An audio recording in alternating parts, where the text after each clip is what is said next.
My lords, the nurse who was attacked and injured at work recently and who's been kindly mentioned several times already today is a member of one of our Oldham congregations. I can assure your lordship's house that she and her family remain very much in our prayers in Manchester.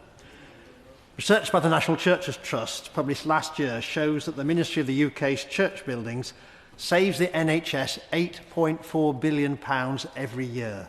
£8.4 billion every year. Church projects help keep many people out of hospital. They support others when discharged. Other faith communities do similar work, and many of them do it in partnership with us. Second, the problem in winter, even in the balmy climate of Manchester, is that it gets cold. Part of the work to prevent serious illness lies in keeping people warm and offering them social contexts where some early signs of declining health can be picked up before they become too serious.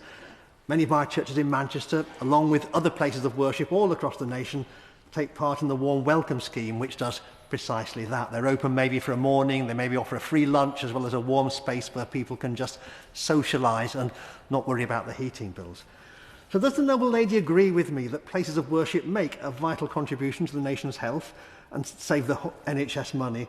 And will she today not only join me in thanking them, but ensure that those of her ministerial colleagues who are presently considering whether the list of places of worship grant schemes should be extended beyond the present financial year are apprised of these facts?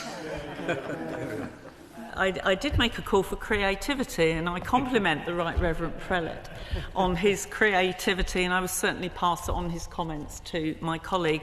But I am delighted to agree with him about the importance of not just places of worship, but communities, including faith communities.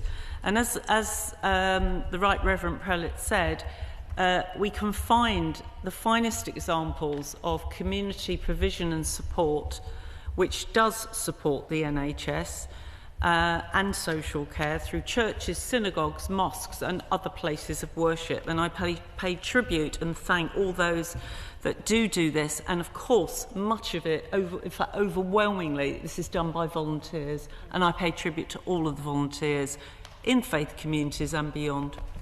My Lords, the statement mentions 12,000 patients in hospital beds.